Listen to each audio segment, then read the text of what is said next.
साल 2024 का अंतिम सूर्य ग्रहण 2 अक्टूबर को हो रहा है, जिस दिन पितृपक्ष समाप्त हो रहा है और 3 अक्टूबर से नवरात्रि की शुरुआत हो रही है। तो पितृपक्ष और नवरात्रि दोनों पर सूर्य ग्रहण का साया पड़ेगा। सूर्य ग्रहण एक ऐसी खगोलीय घटना है जो सांसारिक रूप से अच्छी नहीं है, लेकिन आध्यात्मिक रूप से बहुत अच्छी है। कुछ राशियों पर इसका अच्छा प्रभाव पड़ता है और कुछ को तकलीफ होती है। इस वीडियो में मैं आपको बताऊंगा कि सभी 12 राशियों पर सूर्य ग्रहण का क्या प्रभाव पड़ेगा और हम किन अच्छे 7 उपायों से इस ग्रहण के प्रभावों को मैनेज करें।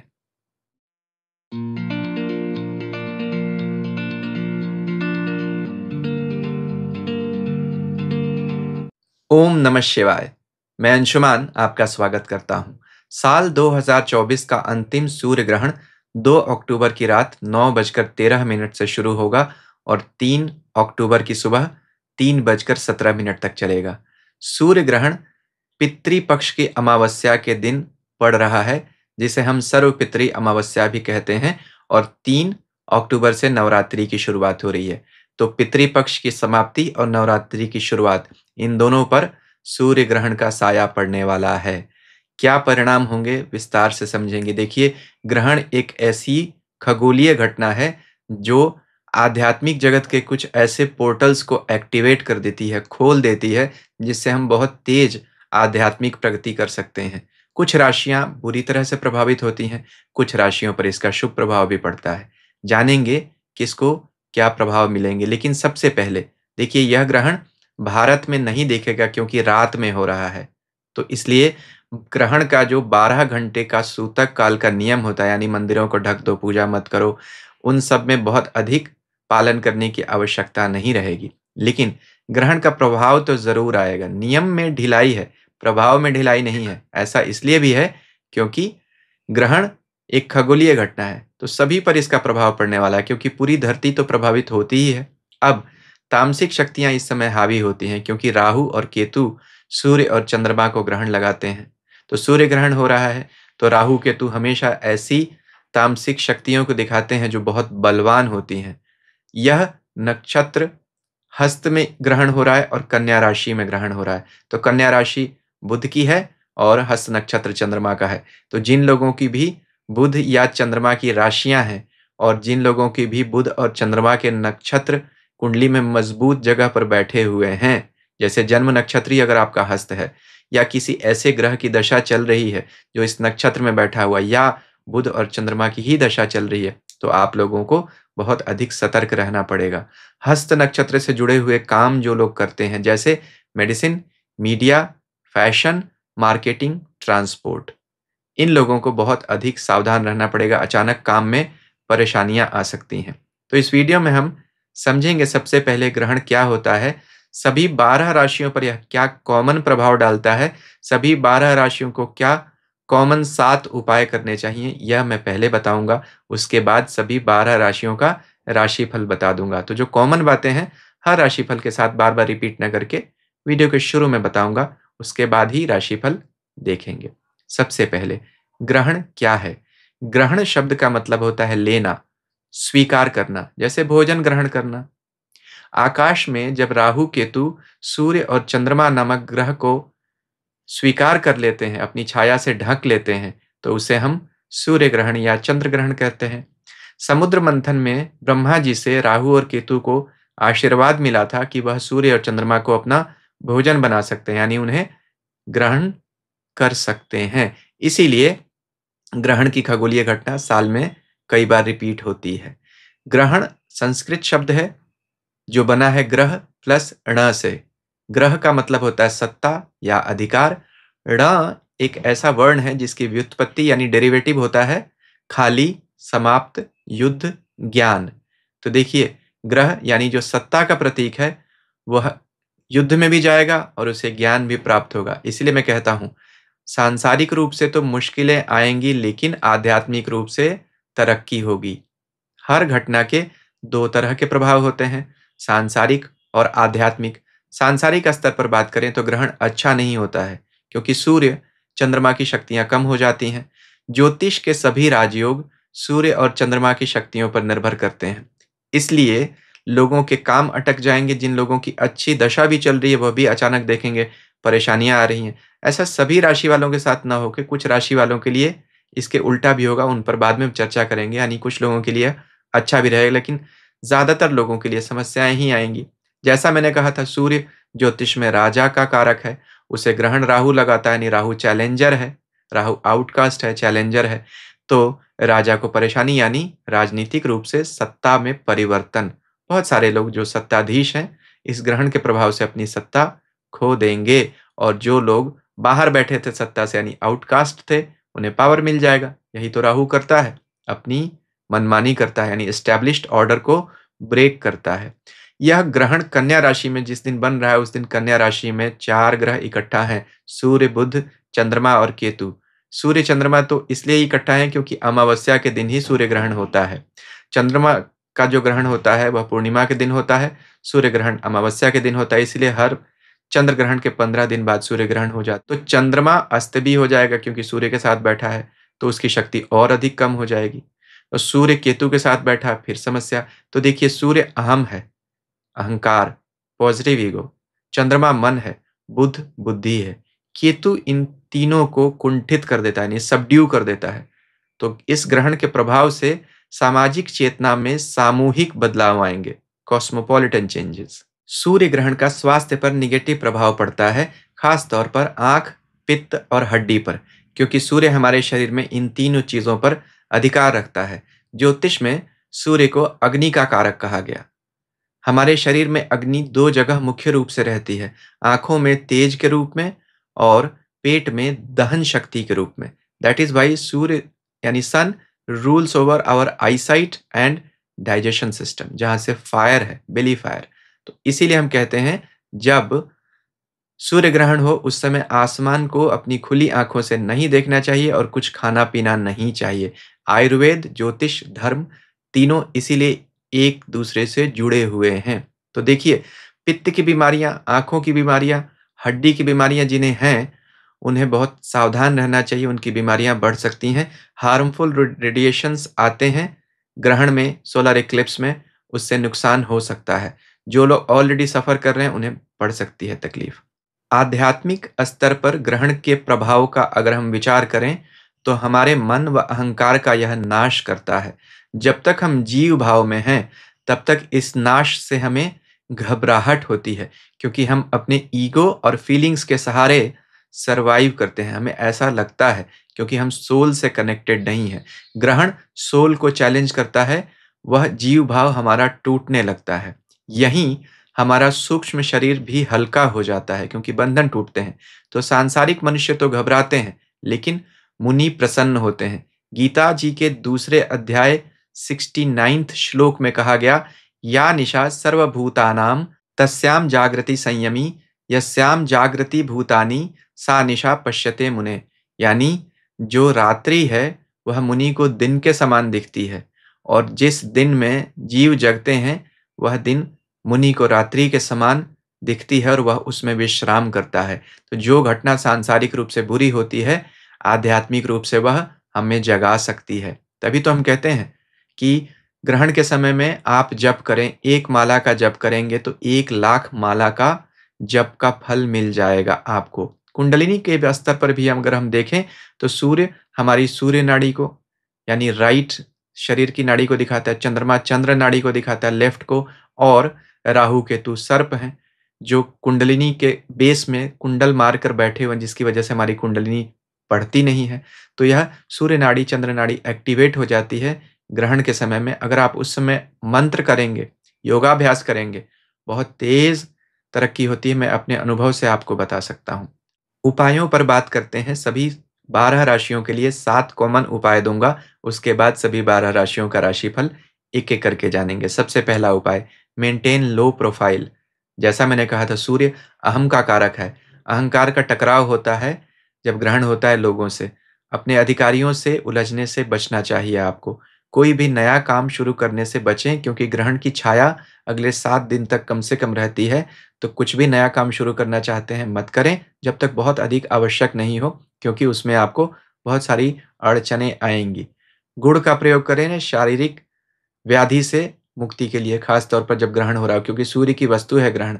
अष्टांग हृदयम, आप मेरे पीछे यह किताब देख रहे होंगे, आयुर्वेद की बहुत प्रसिद्ध किताब है यह। इसमें कहा गया है पित्त को गुड़ कंट्रोल करता है, सूर्य पित्त का कारक है। समस्या आए तो गुड़ का प्रयोग करें, यह अच्छा होता है। खास तौर पर तिलक लगाना भी बहुत अच्छा रहेगा माथे के बीच में। सूर्य इस जगह का कारक है, सूर्य की वस्तु भी है तिलक, सूर्य को बल मिलता है तिलक लगाने से। जो लोग तिलक लगाते हैं तामसिक शक्तियां उन्हें छूती नहीं है, यह एक आध्यात्मिक कारण भी हो गया। दान और संकल्प कीजिए कुछ ग्रहण के समय में, जैसे गेहूं, गुड़, चना, घी, तेल, कुछ पैसा, इन सब चीजों को ग्रहण के समय में छू कर रख लीजिए संकल्प करके कि मैं इन्हें दान करूंगा। अगले दिन जाकर आधा हिस्सा मंदिर में, आधा हिस्सा सफाई कर्मचारियों को दीजिए। मंदिर यानी सूर्य, राहु यानी सफाई कर्मचारी, तो दोनों शांत रहेंगे, दोनों का आशीर्वाद आपको मिलेगा। इसके अलावा मंत्रों में आदित्य हृदय स्तोत्र पढ़िए, गायत्री मंत्र पढ़िए, महामृत्युंजय मंत्र पढ़िए, अपना गुरु मंत्र पढ़िए। महामृत्युंजय मंत्र पे मैंने एक वीडियो बनाया है, बहुत डिटेल में है, इसकी साधना कैसे करनी है, मैंने कैसे साधना की है, मुझे क्या फल मिला है इसकी साधना से, वह आप डिटेल में जानने के लिए वीडियो देख सकते हैं। इस वीडियो के समाप्ति पर मैं दे दूंगा। और मेरा सबसे बड़ा उपाय, रुद्राक्ष पहनिए, शिव की शरण में जाइए। ग्रहण हो रहा है तो सूर्य का रुद्राक्ष होता है 12 मुखी और राहु का रुद्राक्ष होता है 8 मुखी रुद्राक्ष। देखिए, जो लोग रुद्राक्ष पहनते हैं पूरे साल, उन्हें ग्रहण होता भी है तो उन्हें बुरा असर नहीं मिलेगा। देखिए, यह 12 मुखी रुद्राक्ष, यह 12 मुखी रुद्राक्ष है और यह 8 मुखी रुद्राक्ष है, जो मैंने आपको दिखा दी। यह मेरी माला है इसमें। तो जो लोग हमेशा रुद्राक्ष धारण करके रखते हैं उन्हें ग्रहण का बुरा प्रभाव नहीं मिलता है और पॉजिटिव प्रभाव तो जरूर मिलता है। तो हमेशा रुद्राक्ष धारण करके रहिए। रुद्राक्ष पर मैंने एक वीडियो बनाया है, इसका लिंक भी मैं आपको इसी वीडियो की समाप्ति पर दे दूंगा, आप चाहें तो उसे भी देख सकते हैं। तो महामृत्युंजय मंत्र और रुद्राक्ष, इन दोनों के वीडियोस इस वीडियो की समाप्ति पर आपको स्क्रीन पर दिख जाएंगे, आप उन्हें देख सकते हैं। 12 राशि का राशिफल से पहले एक विनम्र निवेदन अब आपसे, अगर अभी तक आपको मेरा वीडियो अच्छा लग रहा है तो कृपया इसे लाइक करें, शेयर करें, मेरे चैनल को सब्सक्राइब करें और सब्सक्रिप्शन बटन के साथ लगी घंटी को भी जरूर दबा दीजिए। अब मेष राशि से राशिफल की शुरुआत करते हैं। मेष राशि के लिए ग्रहण आपको धन और संतान की समस्याएं दे सकता है। सूर्य आपके लिए पंचम भाव के स्वामी है, यहीं वह बुध के साथ भी बैठे होंगे। कौन सी राशि में? कन्या राशि में, जो आपके छठे भाव में आती है। तो छठे भाव के स्वामी और पंचम भाव के स्वामी एक साथ हैं, साथ में आपके चौथे घर के स्वामी चंद्रमा भी होंगे इस समय ग्रहण में। यह 3 सेंसिटिव भाव हैं। छठे घर में सूर्य का बैठना तो वैसे अच्छा परिणाम देता है, लेकिन आपके अच्छे घर के मालिक होकर अगर वह पावर में कम पड़ जाए यहाँ पर, जैसे केतु के साथ बैठने से, तो आपको समस्याएं हो सकती हैं। संतान को किसी तरह की समस्या हो सकती है, उससे आपको बचना चाहिए। जॉब प्लेस पे खास तौर पर आपको बहुत सेंसर झेलना पड़ सकता है, क्योंकि छठा घर नौकरी का भी है। अपने अधिकारियों से बिल्कुल ना उलझें। जो लोग इंपोर्ट एक्सपोर्ट का काम करते हैं उन्हें सोच समझकर अपने बिल्स वगैरह क्लियर करने पड़ेंगे, नहीं तो तकलीफ हो सकती है। स्टूडेंट्स के लिए यह समय बुरा हो सकता है। तो समस्याएं आ रही हैं मेष राशि वाले लोगों के लिए। वीडियो के शुरू में जो मैंने उपाय बताया है उन्हें जरूर करिए। वृष राशि के लिए सूर्य आपके 5वें भाव में होंगे जब ग्रहण हो रहा होगा। सूर्य आपके चौथे घर के स्वामी हैं, तो चतुर्थेश का पंचम भाव में अस्त हो जाना अच्छी बात नहीं होती है। संतान की, विद्या की, धन की समस्या आ सकती है, मन में बहुत चिंता हो सकती है। यह मंत्र का भाव है, तो मंत्र जप से ही आपको राहत मिल सकती है। चौथे 5वें भाव में अगर कुछ पाप ग्रह इकट्ठा हो तो हमेशा मन परेशान हो जाता है और भय लगता है। सूर्य और केतु का कॉम्बिनेशन वैसे भी बहुत भय देता है मन में, तो चिंता और घबराहट आपकी दुगनी होती चली जाएगी इस नेगेटिव प्रभाव से। आपको बहुत सावधान रहना पड़ेगा। अधिकारियों से किसी तरह के विवाद से आपको बचना चाहिए। पिता की सेहत पर अचानक नेगेटिव प्रभाव दिख सकता है, इससे भी आपको चिंता बढ़ सकती है। वीडियो की शुरुआत में जो मैंने उपाय बताए हैं उन्हें आप जरूर कर लीजिए। मिथुन राशि के लिए सूर्य आपके चौथे भाव में अस्त हो रहे हैं। दूसरे भाव के स्वामी चंद्रमा के साथ अस्त हो रहे हैं। दूसरा भाव आपका धन भाव है। तीसरा भाव आपके स्वप्रयास को दिखाता है, सेल्फ एफर्ट्स। तो सूर्य जो स्वयं आत्मा के कारक हैं और एफर्ट के भी कारक हैं, जब वह अस्त होंगे तो अचानक आप देखेंगे आपको आलस्य बढ़ जाएगा या कंफ्यूजन बढ़ जाएगा, या आप किसी भी तरह से काम को ठीक से कर नहीं पाएँगे, जिसकी वजह से आपको धन की हानि होगी। यहाँ से सूर्य जो करियर के भी स्वामी बनते हैं, आपके 10वें कर्म स्थान को देख रहे हैं, तो कर्म में आपकी समस्या होगी क्योंकि वहाँ राहु बैठे हुए हैं। तो यहाँ बहुत तरह की परेशानियाँ आ रही हैं। चौथा भाव मन को भी दिखाता है। अब यहाँ बुध भी चंद्रमा और केतु के साथ होंगे, चंद्रमा तो अस्त हो ही रहे हैं। तो यहाँ बहुत सारी चीज़ें आप लोगों के लिए नेगेटिव हो रही हैं, ख़ास तौर पर राशि के स्वामी भी ग्रहण में शामिल हो रहे हैं, यानी वह जिसको बोलते हैं कोलेटरल डैमेज बन रहे हैं। तो बहुत सोच समझ कर अपने निर्णयों पर आइएगा। बुध बुद्धि है, केतु के साथ बैठ जाता है, बुद्धि कुंठित हो जाती है, हम सही डिसीजंस नहीं ले पाते हैं। चौथा भाव हमारे मन को भी दिखाता है, पारिवारिक स्थिति को भी दिखाता है, मन में बहुत डर और वहम होगा। खास तौर पर कोई नई गाड़ी, नया घर लेना चाहते हैं, बिल्कुल मत लीजिएगा। और जो लोग इन क्षेत्रों में काम करते हैं, ट्रांसपोर्ट, ट्रैवल, टूरिज़्म, उन्हें सावधान रहना चाहिए। गाड़ी चलाते समय भी आपको बहुत अधिक सावधान रहना चाहिए। तो बहुत सारी सावधानियाँ आपको रखनी पड़ रही हैं। वीडियो के शुरू में जो मैंने उपाय बताए, उन्हें आपको ज़रूर करना पड़ेगा। कर्क राशि के लिए ग्रहण आपके तीसरे भाव में हो रहा है। राशि के स्वामी भी ग्रहण में शामिल होंगे क्योंकि चंद्रमा जो आपकी राशि के स्वामी हैं, इस ग्रहण में सूर्य के साथ ही होंगे और सूर्य आपके दूसरे धन भाव के स्वामी हैं। तो आपकी राशि के स्वामी, धन भाव के स्वामी, दोनों तीसरे यानी संघर्ष के घर में जाकर अस्त हो रहे हैं और यहाँ पर बुध भी होंगे जो आपके नुकसान के घर के स्वामी हैं, केतु तो हैं ही। तो तीसरे घर में इतने सारे नेगेटिव योग बनने से आप लोगों को काम में तकलीफ आएगी, खास तौर पर कन्फ्यूज़न बहुत रहेगा। क्या करें या क्या ना करें? टू बी और नॉट टू बी, यह एक बड़ा क्वेश्चन रहेगा। खास तौर पर जो लोग भी सेल्फ एफर्ट वाले काम करते हैं, यानी किसी तरह का फ्रीलांस काम करते हैं, जो खुद से करते हैं, उन्हें तकलीफ आने वाली है। बिज़नेस जो लोग करते हैं, उन्हें तकलीफ होगी। मीडिया वगैरह में जो लोग हैं, फाइनेंस, बैंकिंग में हैं, उन्हें बहुत सोच समझ कर डीलिंग्स करनी चाहिए, नहीं तो किसी तरह का झूठा आरोप उन पर लग सकता है। तो वीडियो के शुरू में जो मैंने उपाय बताए हैं, उन्हें कीजिए क्योंकि शनि की ढैया चल रही है, ऊपर से ग्रहण, आप लोगों की समस्याएँ बढ़ रही हैं। सिंह राशि के लिए सूर्य जो ग्रहण में शामिल हो रहे हैं, आपकी राशि के ही स्वामी हैं। दूसरे भाव में आपका ग्रहण हो रहा है जो धन भाव है। साथ ही साथ चंद्रमा जो आपके खर्चे के घर के स्वामी हैं, वह भी दूसरे भाव में आकर इस ग्रहण में शामिल हो रहे हैं। केतु तो है ही और बुध जो दोनों इनकम के घर के मालिक हैं, यानी दूसरे 11वें के, वो भी यहाँ पे हैं। तो ये सूर्य, चंद्र, बुध, केतु का जो चतुर्ग्रही योग है दूसरे भाव में ग्रहण के साथ, यह आप लोगों को पैसे की तकलीफ दे रहा है। घर परिवार में कोई अचानक ऐसा नेगेटिव इवेंट हो सकता है जिसमें आपका बहुत अधिक धन खर्च हो जाए। इसके लिए आपको तैयार रहना चाहिए। अगर आप इम्पोर्ट एक्सपोर्ट से जुड़ा हुआ काम करते हैं, एजुकेशन के सेक्टर में हैं, तो आपको किसी तरह के एक्सपेंशन से भी बचना चाहिए। सबसे बड़ी समस्या आपकी स्वयं की ज़बान होगी, जो दूसरों से आपका झगड़ा करवा सकती है। तो धन का नुकसान, सेहत का नुकसान क्योंकि राशि के स्वामी ही अस्त हो रहे हैं और कन्फ्यूज़न, यह सारी चीज़ें एक साथ आप लोगों की बढ़ रही हैं। वीडियो के शुरू में जो मैंने उपाय बताए हैं, उन्हें ज़रूर कर लीजिए। कन्या राशि वाले लोगों के लिए सूर्य आपकी राशि के ऊपर ही ग्रहण में आ रहे हैं। सूर्य आपके 12वें घर के स्वामी हैं, खर्च के घर के स्वामी हैं, बुरे घर के स्वामी हैं क्योंकि वह परेशानियों का घर है, लेकिन साथ में आध्यात्मिकता का भी घर है। तो उसका आपकी राशि के ऊपर आकर अस्त होना आपकी समस्याओं में तो कमी दिखाता है, यानी सांसारिक समस्याओं में कमी, और वहीं आध्यात्मिक प्रगति के मार्ग खोल रहा है। तो कन्या राशि वाले लोगों के लिए यह ग्रहण बड़ी अच्छी सूचना लेकर आ रहा है क्योंकि राशि के स्वामी बुध यहीं बैठे हुए हैं, साथ साथ चंद्रमा भी बैठे हुए हैं जो हालांकि अस्त हैं लेकिन आपके इनकम के घर के मालिक बनते हैं। तो देखिए, खर्चे के घर का मालिक ग्रहण में जा रहा है, इनकम के घर का मालिक राशि के स्वामी के साथ आ रहा है, तो इनकम बढ़ाएगा। तो परेशान होने की जरूरत नहीं है। सूर्य ग्रहण कुछ राशियों के लिए अच्छा प्रभाव देता है जिसमें एक राशि आपकी भी है। हालांकि राशि के ऊपर ग्रहण होना बहुत अच्छी बात तो नहीं होती है, कन्फ्यूज़न ज़रूर होता है, लेकिन अगर आप स्क्वायर एंड फेयर रहेंगे, या यूँ कह सकते हैं फेयर एंड स्क्वायर रहेंगे अपनी डीलिंग्स में, तो आपको कोई नेगेटिविटी नहीं आएगी। तो लोगों से जब डील करते हैं, बिल्कुल ईमानदार रहिएगा, खाली यही बात है।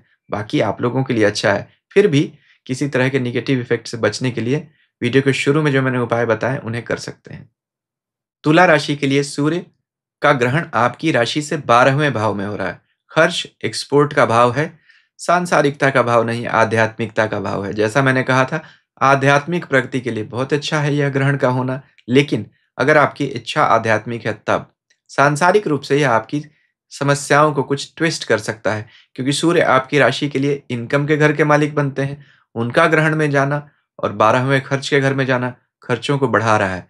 लेकिन राहत की बात यह है कि इस समय भाग्य के स्वामी आपके बुध बहुत बली हैं, जो सूर्य के साथ ही बैठे हुए हैं। केतु भी वहां पर बैठे हुए हैं, तो कुछ अतीन्द्रिय क्षमता दे सकते हैं, गुरु का आशीर्वाद मिल सकता है जिससे लाभ हो सकता है, क्योंकि केतु, मैंने हमेशा कहा है, केतु गुरु तत्व का कारक होता है।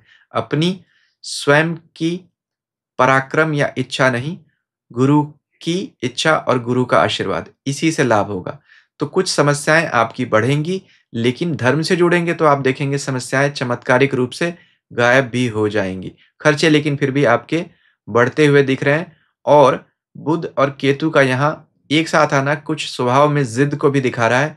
उससे बचिए। वीडियो के शुरू में जो मैंने उपाय बताए हैं, उन्हें ज़रूर कीजिए।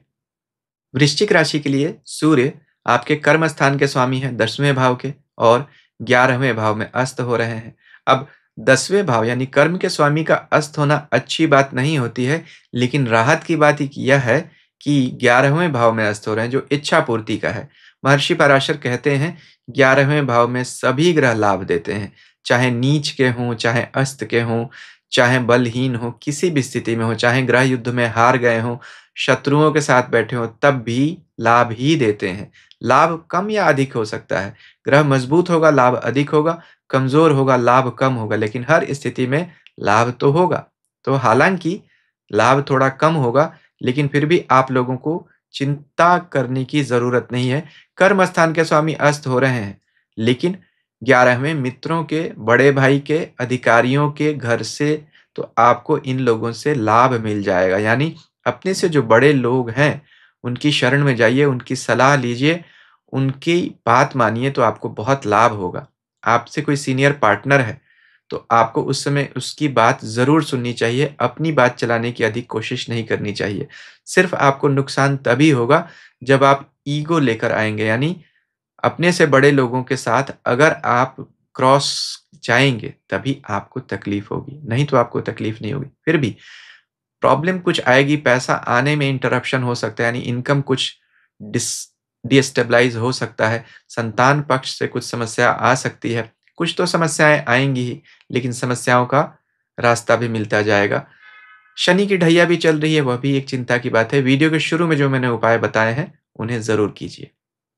धनु राशि के लिए सूर्य आपके भाग्य के मालिक हैं और कर्म स्थान में आकर अस्त हो रहे हैं। सूर्य पिता भी हैं, अधिकारी भी हैं, 9वें भाव के भी स्वामी हैं, जो इन्हीं चीज़ों को दिखाता है। तो आपके कारक भी हैं और नेचुरल कारक भी हैं। यानी कुंडली में भी कारक बनते हैं पिता और अधिकारी के, और स्वयं नेचुरल सिग्निफिकेटर तो हैं ही ज्योतिष में। तो आपको पिता और अधिकारियों से कष्ट हो सकता है, या यूँ कह सकते हैं कि आप इन लोगों से किसी वजह से दंड पा सकते हैं, या पिता की सेहत खराब हो सकती है। तो इन लोगों से आपको सतर्क सावधान रहना चाहिए, इनकी सेवा ज़रूर करनी चाहिए, इनसे किसी तरह का विवाद ना करें तो अच्छा रहेगा।